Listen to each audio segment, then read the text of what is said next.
I am not for anyone. I am against war. This is a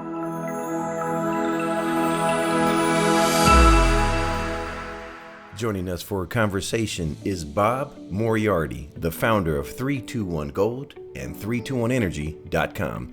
Now, before we delve into today's discussion, allow me to remind our audience members that Mr. Moriarty holds the record as the youngest naval aviator at the age of 20 in the Vietnam War.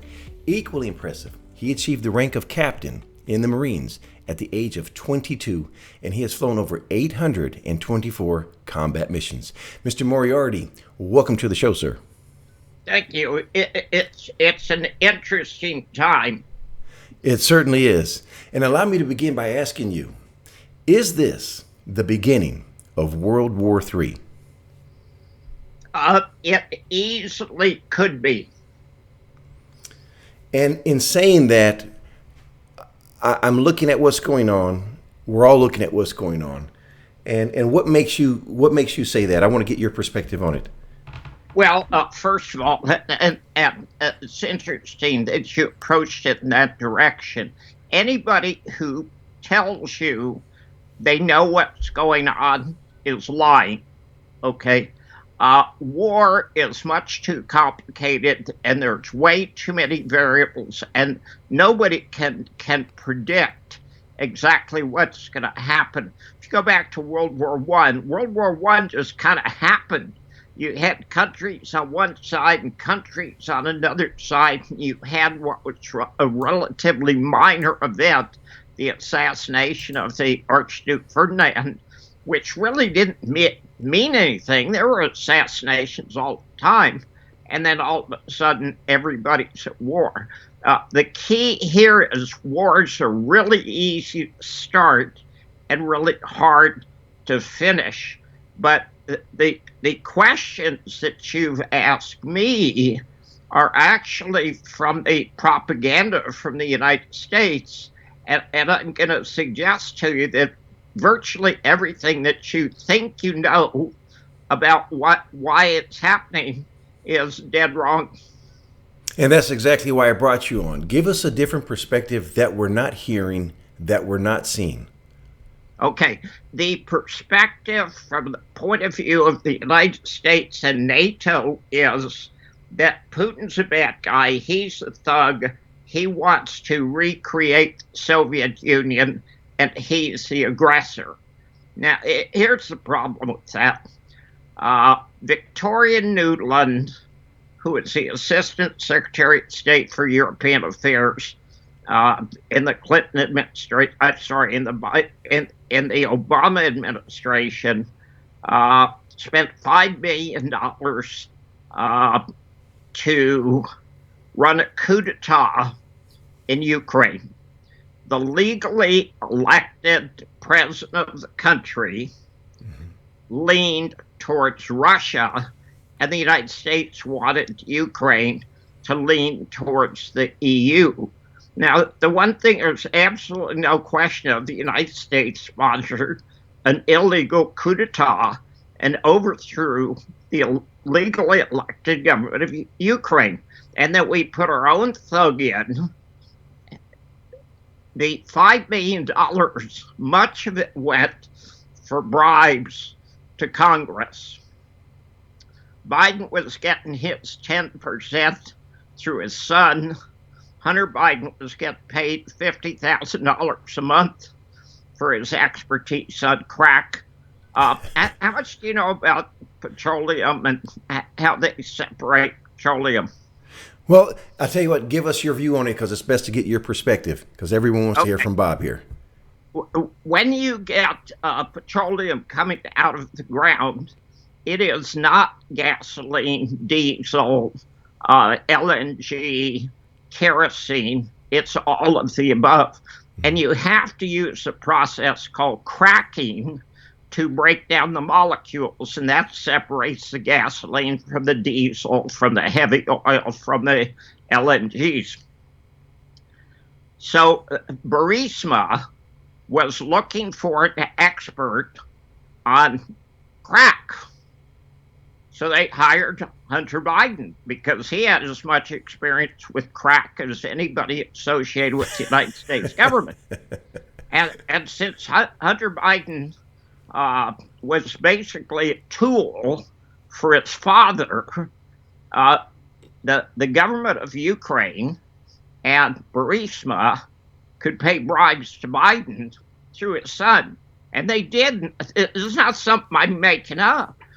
He's recorded as saying 10% went to the big guy. But Nancy Pelosi's kid was getting paid by Ukraine. John Kerry's kid was getting paid by Ukraine.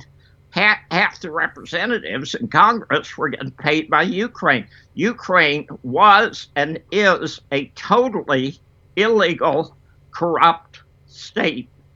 Now, does Putin want Ukraine? And the answer is hell no. Even the Ukrainians don't want Ukraine. But the Ukrainians have been bombing Donbass, the independent states to the east of Ukraine that are primarily Russians, who voted 96% to join Russia. And Russia said, we don't want you. Okay, we'll recognize that you're independent. They've been bombing Donbass for 8 years. There was a peace treaty in 2016 between France, the UK, the United States, and Ukraine called Minsk II. Mm-hmm. And in Minsk II, Ukrainians agreed to negotiate directly with Donbass. Now, the Ukrainians have refused to negotiate. So let's go back to the basic issue. What does Putin want? So I want you to give me, in a sentence or two, what is it that Putin wants?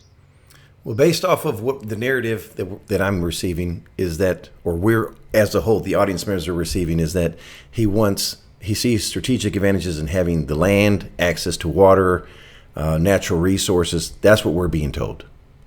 You're being lied to. Putin has made it absolutely crystal clear he wants defensible borders, which is precisely what John F. Kennedy wanted in 1962 when the USSR moved missiles into Cuba.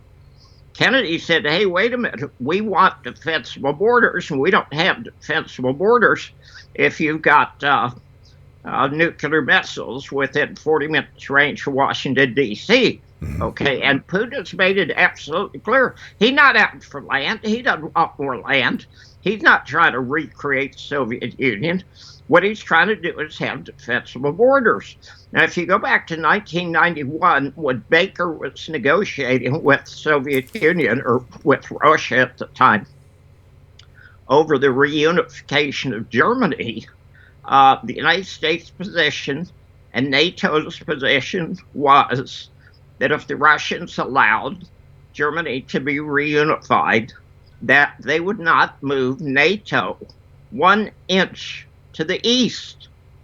Now, if you want to know how valid the word is of the United States and the treaties that we sign with people, you need to go talk to the American Indians and ask them how it worked out. Yes. Okay. We have totally surrounded Russia, and the United States, and the media is pointing the finger at Putin, saying he's the bad guy. He's the aggressor. He's not the aggressor. And he talked to the Ukraine and said, look, you are not going to join NATO. He didn't say, I don't want you to join. He didn't say, please don't join NATO. He said, you are not going to join NATO. I am not going to have nuclear missiles on my border. The president of Ukraine, and I'm going to say he's not as big a thug as the guy that we put in 2014. There was an election. This guy was elected, and it's probably no more, no less corrupt than any other election there. clearly is being told by the United States and France and Spain and the UK and NATO, don't worry about it. Okay, if he attacks you, we've got your back. Well, that's not a really good idea. Right. Okay. From a totality of forces, the Russians are 100 times more prepared for battle than the Ukrainians. And I don't give a damn what the UK and France and Spain and NATO and the US say. You're not going to send a bunch of stingers in there and defeat the Russians. Now then, if NATO and the United States and Ukraine woke up, they could end the war the one day. And what is that solution? We tell Putin, okay, Ukraine is not going to join NATO, and we will give you enforceable agreement that it's not going to happen. And Ukraine will negotiate with Donbass, and the war would be over. At quite bluntly, let me be as direct as I can be. If Ukraine and NATO and the United States do not do that, they are 100% responsible for what happens from here. I wrote a piece 10 days ago, I think, and I said, Brandon, don't fuck with Putin. And if you go back and read the piece, I was very accurate. He's the guy I would not fuck with. You know, too often we see the narrative on the mainstream media, and you've outlined the means, and everyone's looking at the end. And so what we're seeing here is that Putin, the visuals that we receive is he's the aggressor, and you're saying he's not. And we're not here to. My point to all that is this: you are not advocating violence. You want peace. You've written a book about it. And so I want to make sure everyone's clear on your position is that you're not per se advocating that violence should occur. And you want to see peace. And you said it the best I think anyone can quote it. The diplomacy is very simple. They will not join NATO. Now, that takes a lot of pride. And I don't know if we have the pride within us to say that. But well, hang on a second, Maurice. When people are shooting you, pride is a really bad idea. Okay, it's time to start thinking, well, maybe I should change the way I'm thinking. As I said right in the beginning, when you asked, could this be the beginning of World War III? World War II, go back to World War I. I think World War I killed about 25 million people. World War II was something like 65 or 68 million. World War III, if we started lobbing nuclear weapons, could kill that many in a day. Now, who cares if Ukraine is in NATO? Why would we give a shit? Okay? It is not in the interest of either NATO or the United States for Ukraine to be in or out of NATO. Why does NATO even exist? There is no purpose for NATO. But everything that you're being told, everything that you see in the mainstream media, everything is a lie. Now, here's what's interesting. Let's go back to COVID. Remember a year ago? No, 2 years ago when they said 2 weeks to flatten the curve? Mm-hmm. It was a lie. Remember when they said if you take masks, okay, that'll stop it? That was a lie. Remember when they said if you lock down, that'll stop it? That was a lie. Remember when they said, well, it's going to really kill 55 million people? Well, that was a lie, too. CDC said 94% of the people killed with COVID and only 6% of COVID. They had automobile accident patients who died. Oops, COVID. They had gunshot wounds. Oops, COVID. They had suicides. Oops, COVID. They had drunks.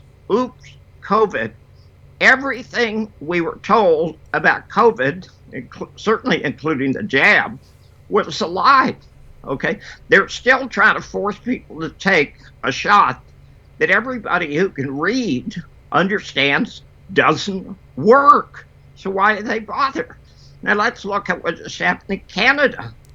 If you listened to the mainstream media, you would think a bunch of right-wing Donald Trump supporters who are Nazis and Confederate flag-waving thugs wanted to overthrow the government of Canada. But if you actually watch the videos, you realize, wait a minute, the only thing Canadians ever riot over is a hockey game. They're certainly not going to riot over something like a COVID mandate. So what we were being told was the rioters, they weren't even rioters. Canadians have no idea how to run a good riot. You want to see how to run a good riot? Watch Antifa, okay, watch BLM. They know how to run a riot. The Canadians were peaceful. They were reasonable. The government wouldn't talk to them.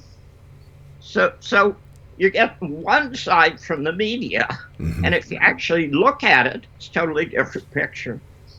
We are at the point where 100% of what the mainstream media tells you is a lie. And to back that up, I had an opportunity. I was just, I look for little things, little nonverbals that maybe others don't look at, but I had an opportunity last night. They were showing footage of Ukrainians in the train stations, and I noticed many of them, almost no one had a mask on. And I never saw anyone tap somebody on the shoulder and say, put your mask on. I never heard any of the news commentators say, well, what about the COVID? What could COVID be doing in a situation where everyone's confined, where there's no ventilation per se, and no one's wearing their mask? That was never a concern. It's interesting, whatever the narrative of the day is, and then you forget what the narrative was yesterday. Well, let's go back to the real purpose of the United States supporting Ukraine. What is going to happen to the Democratic Party come November? Mm-hmm. They're not going to be here. You got it. They're going to get their ass kicked. Okay, we have a guy who belongs in an old folks' home running the country. Okay, try to get him to come through with a complete paragraph or a sentence. Joe Biden is senile. He is incapable of making adult decisions. And how many people are talking about this? When did he go on the mainstream media and the media said, you know, we need to do something about this? This guy is totally incapable of running the country. Now then, does the United States deserve secure borders? Yes. Do we have them? Yes. Oh, God. Maurice, where have you been? Have you been to Texas lately? No, I'm being the mainstream media. No, sir. We have millions of illegal immigrants crossing the border, and we're giving them plane tickets, and we're flying them all over the country, and we're giving them Medicare, and we're giving them nice places to stay. We not only don't have secure borders, we got the most insecure borders in the world. I was being sarcastic. Putin's saying he wants secure borders. Well, geez, why don't we give it to him? I don't think you caught me, Bob. I was being sarcastic. Oh, God. Gag me with a spoon. Yeah, one of the questions, I never saw any of the, again, I'm looking at mainstream media. I never saw any of them inquiring with the Ukrainians or Ukrainian government, what was their position on the Mexican border and what have they done? I've never seen that question asked, and it's just interesting, but I digress. I would like to find out, what do you see as the likely outcome between Ukraine and Russia? Ukraine's going to get their ass kicked. If they're smart, they will surrender in the next day or two. Putin and the Russian army are not trying to kill Ukrainians. They're trying to get them to abide by what they agreed to 5 years ago. If they do that, the war is over. And what do you think the possibility is of the U.S. actually getting pulled into combat here? Because we see troop movements in the East. Is it a show? When you ship 5,000 soldiers to Eastern Europe, and the Russians have got 150,000 armed, trained soldiers, you're making some kind of really meaningless political statement. We've got the chairman of the Joint Chiefs of Staff who brags about diversity in the military.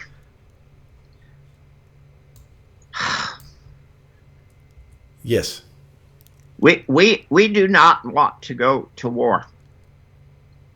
And I don't think that... Well, I mean, we have destroyed our military. And that is a growing concern, I think, for many members as citizens. We see it deteriorating as well. Let me ask you this now. How does China factor into this conversation? And should they be a bigger concern for us, actually, than Russia? China is the wild card. China can take Taiwan anytime they want to. If the war in Ukraine continues very much longer, China's going to say, well, nobody's paying any attention to me, so I'll go take Taiwan. They could take Taiwan in a day or two. We cannot defend Taiwan.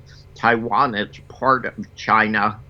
And it would give China literally a stranglehold on the American economy, because then they would control the production of all computer chips. We are at the most important turning point in American history, and we have done some incredibly stupid things.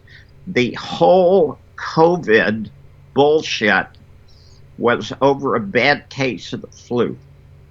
We were fed fear porn by the media. We were lied to at every possible opportunity. And now the rest of the world's turning around and saying, well, you know, this COVID thing is really no big deal. I mean, we could skip the mask, skip the lockdown, skip the jab. We don't need that stuff anymore. We never needed it in the first place. We're at a really important turning point with NATO. NATO has gone a bridge too far. Let me give you a perfect example. 10 days ago, Trudeau invoked the Emergency Act in Canada for the first time in history. That was very similar to the Enabling Act that Hitler put in March of 1933.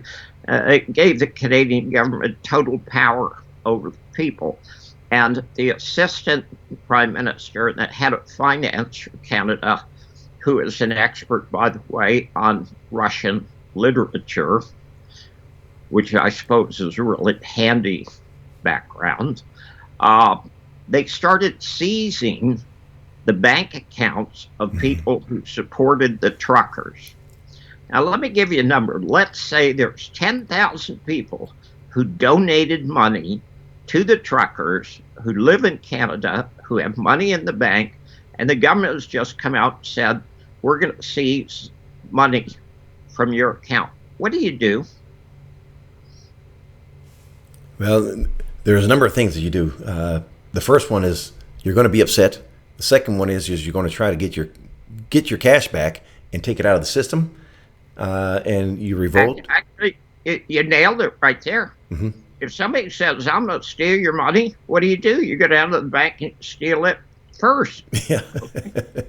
And the amazing thing is, nobody other than me, I think, has gotten it. The banking system in Canada shut down. You couldn't get money out. You couldn't go to a website. You couldn't do a transaction. So what did the banks do? I didn't follow it completely, but they opened back up, or how did the situation play out from there? Okay, the banks went to Trudeau and said, look, asshole, you need to stop this stupid shit. So he did. Now, I'm in the United States, and I've been sharing with those that I know personally and in interviews that don't trust the banking system and to get your cash out. And if you notice the situation in Ukraine, you saw everyone lined up at the ATM machine. Well, if everyone's running for the border that works at the bank, how does that ATM machine get replenished? Well, worse than that. Can you explain in one sentence what the business model of every bank in the world is? How do banks make money? They loan. And what else do they do? Well, they loan. They have your cash so they can receive. Okay, stop right there. They loan long and they borrow short. Correct. Okay. So you do something that causes a run on the safest, biggest, best run bank in the world. What happens a day later? Oh, complete chaos. System shuts down. No. They shut down. Right, shut down. Okay. There is no bank in the world that could survive a run on the bank. So Trudeau and Freeland caused a run on the Canadian banks. And literally, it would have meant shutting down the entire Canadian economy. Now, if you watch any of the videos of Freeland or of Trudeau, when he announced that they were going to cancel the Emergencies Act, and she announced that they were not going to be seizing money, they acted like somebody had shoved a corn cob up their ass. Okay, these guys were really nervous because they just realized that you may think you're the smartest guy in the block, but there are people who are smarter than you.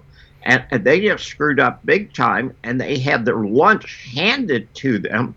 And they realized, wait a minute, we just about destroyed the Canadian economy. Now, what the United States is doing in Ukraine is identical to that. If the EU, NATO, and the United States canceled the SWIFT system, the international banking system, for Russia, would that be an act of war? It certainly can be, yes. No, it is. Not can be. That would be an act of war. Now, do you know what Putin has said in the last 24 hours if they canceled SWIFT? I am not. I did catch the portion with Finland and Sweden, his remarks regarding their interest in joining NATO, but I did miss that one. Putin had said, if you're a bank and you cut us off from SWIFT, we will nuke you. There you have it, folks.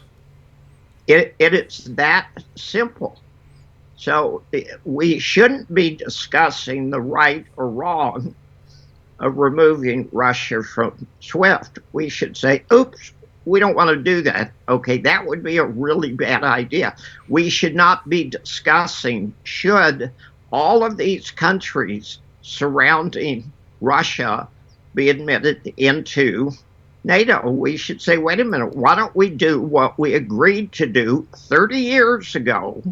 And we were warned that this is exactly what the net effect would be in the end.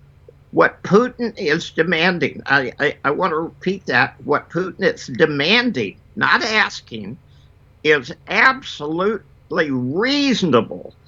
Russia has the right to secure borders. Putin isn't the bad guy, he's the good guy. It's the Ukrainians, it's NATO, it's the UK, it's France, it's Spain, it's the United States who are taking aggressive steps against a country that doesn't threaten anybody. Putin went to Ukraine and said, stop bombing Donbass. Ukraine said, take a hike. So he said, okay, watch. And the world is watching now. Yeah. And the Ukrainians get their ass kicked. I don't want to see anybody killed in the Ukraine. I don't want to see anybody killed in Russia. I am not for anyone. I am against war. This is a war that would be the easiest thing in the world to stop, and we need to do it now while we still can. Now then, you're a student of history. When's the last time anyone won a war? Never. Never. Okay? It's like walking into a bar and starting a fight and knocking the shit out of the other guy, and he knocks 3 of your teeth out. Who won? No one. Nobody.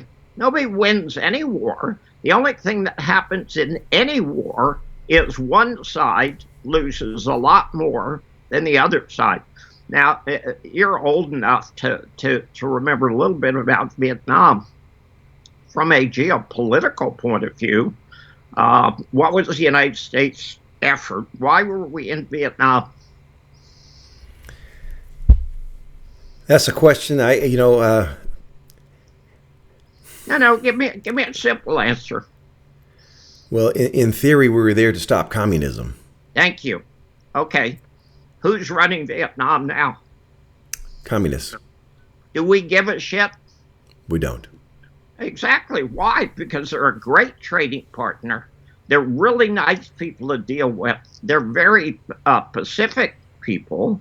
The Vietnamese are fabulous. What they don't like is being invaded and told what to do. Now, is their finance system any better than the United States? Nah. Do you know how much it costs to be a millionaire in Vietnam? I don't know the currency difference. About $30. I'll take it. Everybody in Vietnam is a millionaire. Okay. So what a successful system. So the guys that we killed, 58,000 Americans and 2 or 3 or 4 million Vietnamese and Cambodians, Laotians, the guys that we caused the deaths of all those people are running the country, and they're doing a far better job than we could have done. War's not ever a good thing. It's always a bad thing. Switching gears, how will resource stocks be impacted by the situation in Ukraine? Strange enough, I'm not sure that's a good question. And the reason for it is, one, we could have a ceasefire and an agreement in place to actually have Minsk II enforced in a day or two. Or alternatively, we could have World War III and Biden could turn the United States into a 6-inch plate of glass. So I can't say what the Ukraine effect is going to be. What I can say, and you know this because I've been predicting a massive market crash for well over a year, it's here. We're going to have very violent dead count bounces. We've got one of those going on right now. I think at the end of the day, we're going to have an 89% decline in the Dow and the NASDAQ and the S&P. It'll take 2 or 3 years to get there. The choice right now is, do you want to be invested in bonds that are a guaranteed loss of 5% per year?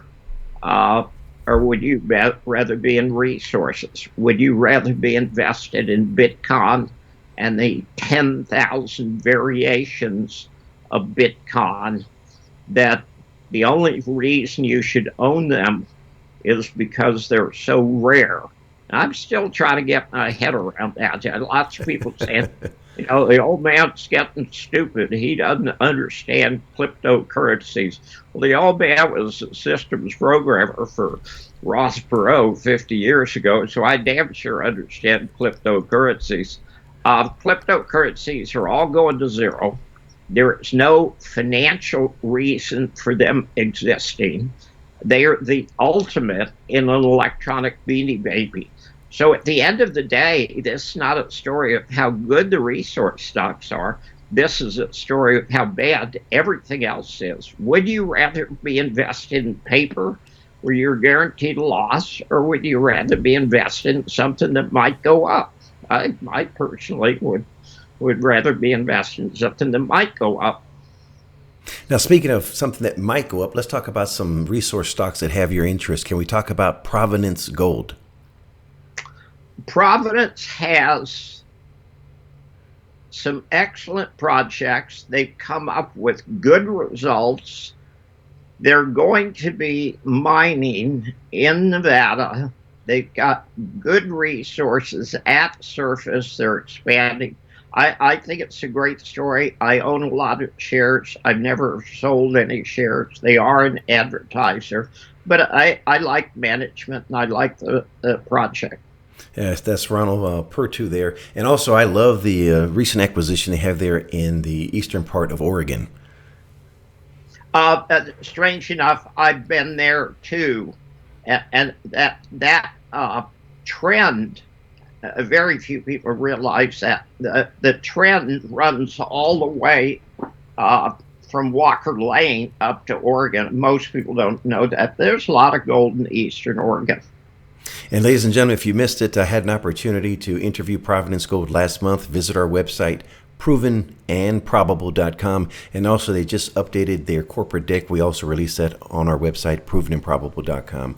Let's go to Sean Kun and talk about his two companies. Let's begin with Dolly Varden Silver. Dolly Varden just took over Fury. They've merged the two companies.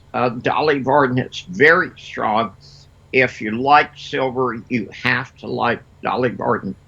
A number of strategic acquisitions going on there, strategic moves, by Sean Kun. And how about Strikepoint Gold? Same thing with them, and they're drilling, they're coming up with good results. It's another company I own a lot of shares in. I've never sold shares. I like Sean, and I think they'll be successful. All right, let's go to some battery metals. How about Group 10 Metals in Montana with Michael Raleigh? Same thing. I don't really call that a battery metal. And where that gets interesting, Russia produces 30 or 40% of all the palladium in the world.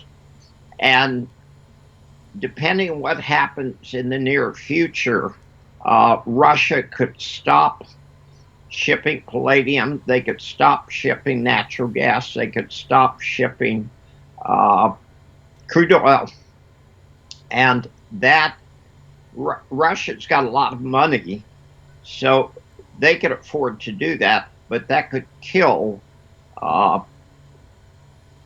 the price of palladium, gas, oil, natural gas could shoot through the roof. That's one of those wild cards that Group 10 doesn't get anywhere near the valuation that they should get, and this could be a catalyst for a revaluation of the stock. It could be, has to be very good for them. Absolutely. How about, let's go to Australia and let's go to Roogold. I'm not even sure you know this. Who came up with the name of Roogold? That I don't know. I do. Who was it, sir?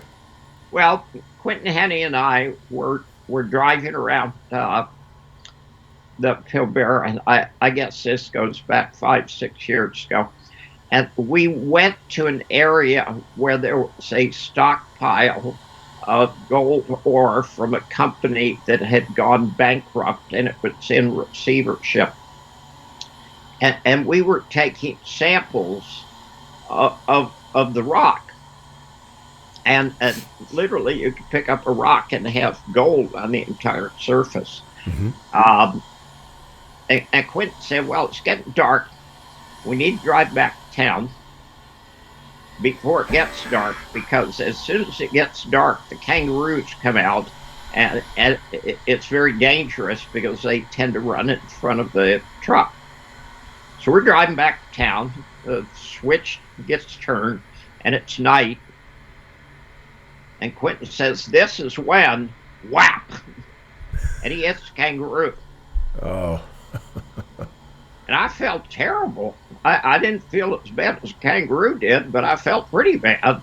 And I talked to Quentin. Look, Quentin, I don't blame you for killing a kangaroo, because you had actually, you knew it was a bad time to be driving. I think the kangaroo was actually suicidal. But I said that leads to another issue, and that is we need to change the name of Novo Resources. The Novo Resource doesn't really mean anything. We should call it Roogold. And Quentin kind of agreed with me, but couldn't get anybody else on the board to go along with it. So I just kind of kept Roogold in my back pocket. And then Mike Curtis came to me a year or two ago and said, look, I'm doing a deal with some people, and we've got a bunch of projects in Australia, and they're quite interesting. We've got some sharp people. We need a name. And I said, why don't we call it Roogold? Interesting background on that. Yeah. And story, absolutely true story. All right, let's go to Fiji and finish up here with Lion One Metals. Lion One is a brilliant story, and everybody, they hiccup, okay? I think they've still got $50 or $60 million in the bank. They ordered a bunch of drills to expand their drill program, and they didn't order the equipment that goes with it. And COVID caught them out, and they had millions of dollars worth of drills sitting idle because they didn't have the compressors to supply the hydraulic power. Wally hired a couple of people to go to Fiji and actually run the project from there. He had somebody in Perth that was trying to run it for Perth, and it's been virtually impossible to get in or out of Australia for the last 2 years. And quite bluntly, that just didn't work. So there was a 6-month period where there was no progress, no news, no nothing. Wally has now made the decision to go into production. He has a resource, he has a permit, he has the money to do it, and they'll be in production by the end of 2023. Lion One is one of about half a dozen companies that I follow and I own that if you can teach yourself how to fall off a bike, you could make money investing in them. It is that simple. If you could fall off a bike, you can make money investing in. Lion One's a great story. They've come out with brilliant results recently, and sooner or later the market will get it. And the market's actually starting to get it. I think they were in this, 70 cents here recently, and you wrote a piece on them, and the market started to recognize the value proposition. Yeah, exactly right. Now, in just full disclosure for everyone, Bob Moriarty and myself, we are shareholders, and these are partners of ours, shared partners. Let's move on to physical precious metals. How do they fit into the narrative of today's conversation? When the government has the power to steal your money in the banks, you better have something you can put your hands on. And when I say something you could put your hands on, I'm not talking about, well, I've got a deposit in Switzerland somewhere, and according to the piece of paper, I've got 2,000 ounces of silver bars. I mean, put your friggin' hands on. So it's a good idea to own some gold and silver because governments are stupid and they're corrupt and they don't understand what they're doing, and they could shut the banking system down entirely. And when they do, you want to have some cash, and you want to have some gold, and you want to have some silver. How about platinum and palladium? Platinum, especially. Palladium, is a wild card because palladium could double its price just because of what's going on in Russia, or platinum could be more valuable. Here's the order in which I would buy things. I would buy silver first. It's the cheapest in relative terms, and then platinum, and then gold, and then palladium. But I've even made money. I was buying rhodium. Well, you remember this. I was buying rhodium at like $700 an ounce. It's 21,000 now. Well, and ladies and gentlemen, a lot of people give me credit for that call, but there's my mentor right there. You're looking at him. He's the one that shared the value proposition with me. Look at Maurice. Look at rhodium. And so I get credit for it many times, but I like to just share with everybody. There he is, Bob Moriarty. Thank you, sir. All right. And just as a reminder for everyone, I am a licensed representative to buy and sell physical precious metals through Miles Franklin. Give me a call at 855-505-1900, or you may email maurice@milesfranklin.com. In closing, Bob, what keeps you up at night that we don't know about? Everything. When I was 20, I was the youngest fighter pilot in the entire world, and I had everything in front of me, and I had world-wide short and curlies, and I felt really sorry for old people in their 40s and 50s and 60s, and I thought, damn, I don't ever want to get to be that old. And I am that old and then some now. And I look at it and say, damn, I'm really glad I'm not young. They got to fix this shit. Well, I recently watched an episode of Bonanza, and I remember the person saying I was the character in there. I wasn't born old. I grew old. And you have all this wisdom in you, and we really appreciate your time here. Last question for you. What did I forget to ask? I can't think of anything you missed. We've covered a lot of interesting things. Well, Bob, for someone that wants to learn more about your work, please share the website address. 321gold.com and 321energy.com. And obviously, I do a lot of interviews and I post on other websites. I will tell you one thing that's quite interesting. I'm on somebody's list. And, whether it's Google or whether it's YouTube or whether it's anybody else, they absolutely are trying to keep me silent. And when the social media wants you to be silent, it means you're saying things that's scary to them. And I'm really proud of that. Well, you should be. And I recall our last interview, we were discussing COVID, and my laptop was hacked. It was... I think if anyone missed that, my laptop, our conversation, it was cut off. My mouse was moving. I was not moving it, and somebody was taking over my laptop. So it's not conspiracy theory, folks. I saw it right here. I witnessed it. Okay. Well, I remember that. And the strange thing is, I was an intelligence officer as well as a pilot. The government has the ability to monitor every phone call, every email. They're doing so much stuff that's totally illegal. I support people's right to protest. I support freedom. I support voting for the candidate of your choice. I promote democracy. And when you got the CIA and the FBI and the NSA running the world, that's a really scary world. Well, speaking of being listened to, I recall having a conversation. My mom was having a conversation with my wife, and she asked the question, should she dye her hair a certain color?